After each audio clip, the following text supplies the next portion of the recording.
जय श्री कृष्ण। स्वागत है आप सभी का हमारे चैनल भक्ति ज्ञान में।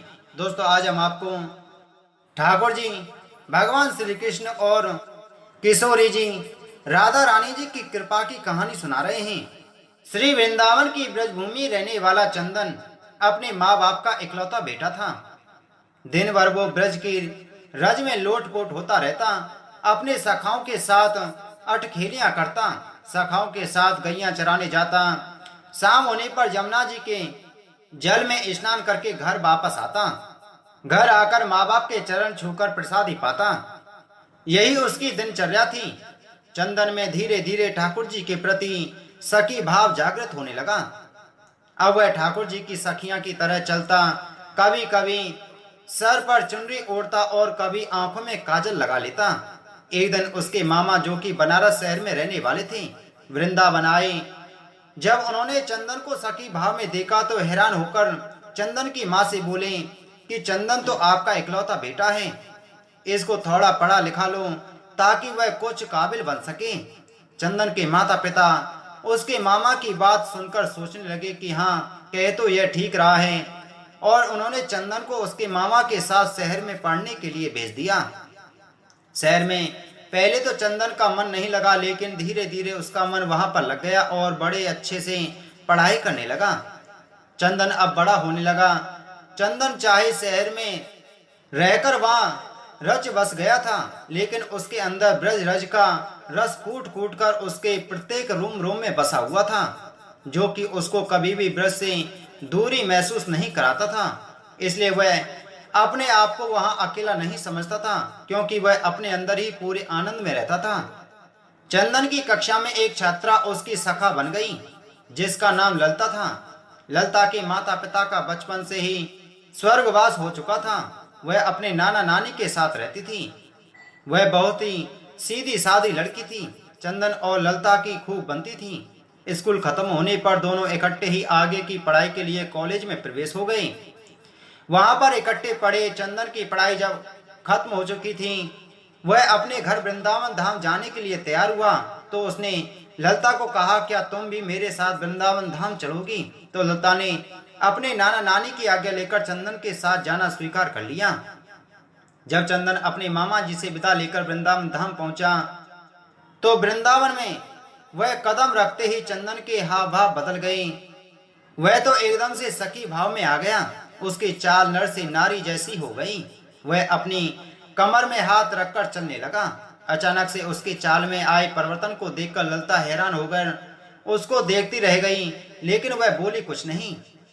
अब चंदन अपने घर पहुंच चुका था। घर जाकर उसने अपने माता पिता के चरण छुए और ललता के बारे में उनको बताया। ललता की सुंदरता और सादगी को देखकर चंदन के माता पिता भी बहुत प्रसन्न हुए। काफी दिन हो चुके थे ललता को वृंदावन आए हुए।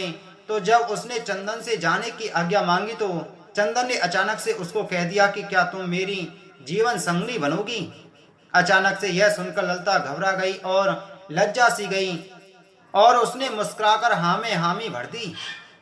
अब उन दोनों की शादी बड़ी धूमधाम से संपन्न हो गई, लेकिन ललता को कभी कभी चंदन का व्यवहार अजीब सा लगता था। चंदन कभी कभी अपनी आंखों में काजल लगाकर, सर पर चुनरी ओढ़कर, कमर पर हाथ रखकर न जाने कौन सा नृत्य करता रहता और किसको रिझाता रहता।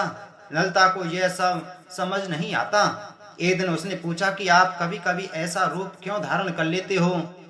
तो चंदन मुस्कुराकर उसकी तरफ देखने लगा, और तभी उसने मन में कुछ निश्चय किया और कहा कि प्रिय, तुम सुबह तैयार हो जाना, मुझे तुम्हें कहीं पर लेकर जाना है। ललता को कुछ समझ नहीं आया, लेकिन पति की आज्ञा को मानकर वह जल्दी सुबह उठकर तैयार हो गई। चंदन उसको बरसाना धाम ले गया और किशोरी जी के निज महल में जाकर उसने अपने पांव में घुंघरू बांधकर, आंखों में काजल लगाकर, कमर पर चुनरी बांधकर नृत्य करना शुरू कर दिया। ललता उसको देखकर हैरान हो रही थी कि अचानक से चंदन को क्या हो गया है। वह तो बस अपनी धुन में किशोरी जी के आगे नृत्य करता जा रहा था। उसका नृत्य मंत्र मुग्ध करने वाला था कि वहां पर आए सभी भक्तजन ठिठक कर उसको नृत्य का आनंद ले रहे थे।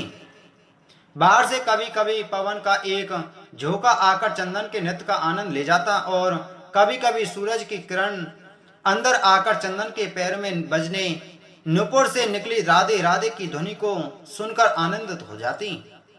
जब चंदन थोड़ा शांत हुआ तो उसने ललिता को बताया कि यह हमारी लाडली सरकार हैं, इनको नमन करो।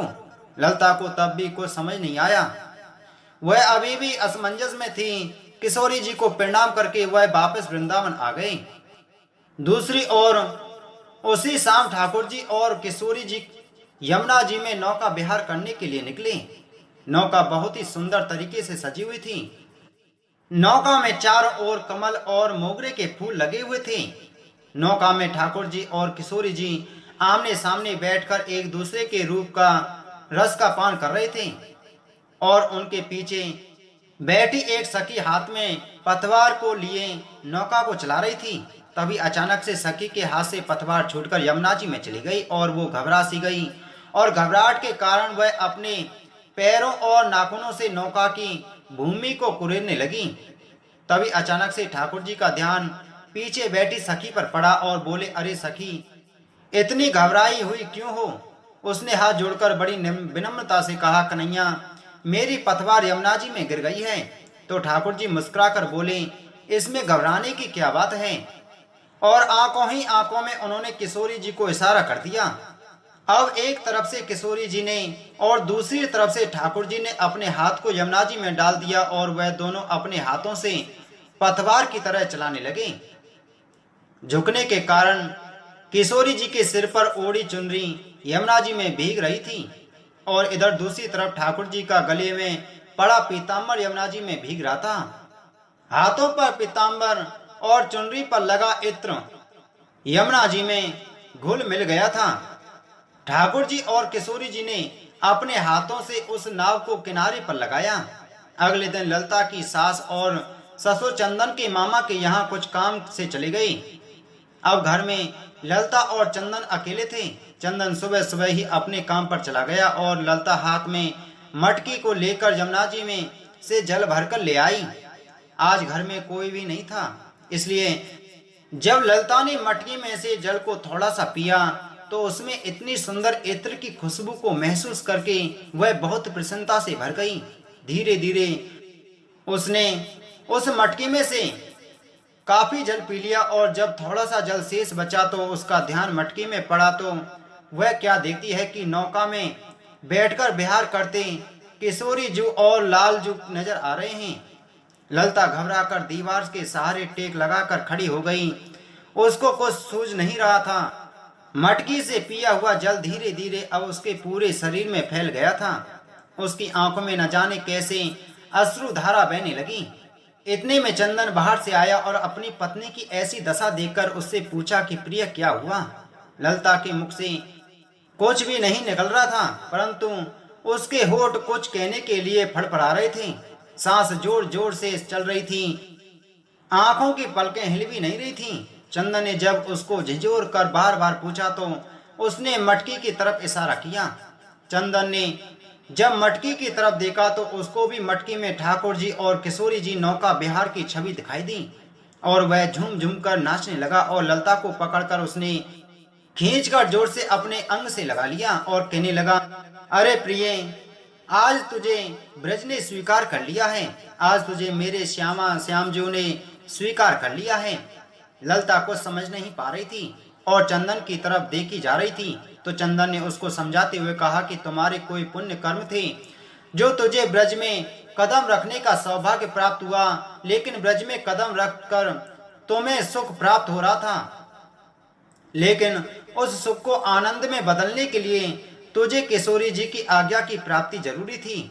इसलिए मैं तुझे बरसाना धाम ले गया था ताकि तुझे भी वहां पर किशोरी जी का आशीर्वाद प्राप्त हो। यह उन्हीं की कृपा प्राप्ति है जो आज तुम्हें ठाकुर जी और किशोरी जी के नौका विहार के दर्शन इस मटकी में प्राप्त हुए हैं, क्योंकि आज तुझे ठाकुर जी और किशोरी जी ने अपना बना लिया है। यो जमुना जी का जल धीरे धीरे उसके शरीर में प्रवेश हुआ था। वह ठाकुर और किशोरी जी की कृपा की चलनी से उसके पाप नीचे बैठ गए थे और अब उसके पुण्य कर्म ऊपर थे। इसलिए ललिता को इस आनंद की प्राप्ति हो चुकी थी। ब्रज में तो हर कोई आता जाता रहता है और उसको सुख की प्राप्ति होती रहती है।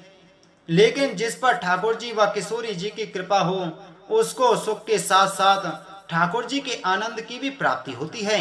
इसलिए हमें ठाकुर जी के मीठे आनंद को अपने रोम रोम में प्रवेश करा के उस आनंद से प्राप्त प्रेम की मृग तृष्णा को इतना बढ़ाएं कि वह प्रेम आंखों में निकलने वाले नमकीन अश्रुओं के द्वारा ठाकुर जी और किशोरी जी की मीठी कृपा से सरोवार हो सके। तो दोस्तों, ब्रजधाम के ठाकुर जी और महारानी किशोरी जी की कृपा ही निराली होती है। आप इस वीडियो को ज़्यादा से ज़्यादा शेयर करें ताकि सभी भक्तजनों को इस कथा की, ठाकुर जी की और किशोरी जी की महिमा का ज्ञान प्राप्त हो सके। आप सभी को जय श्री कृष्ण।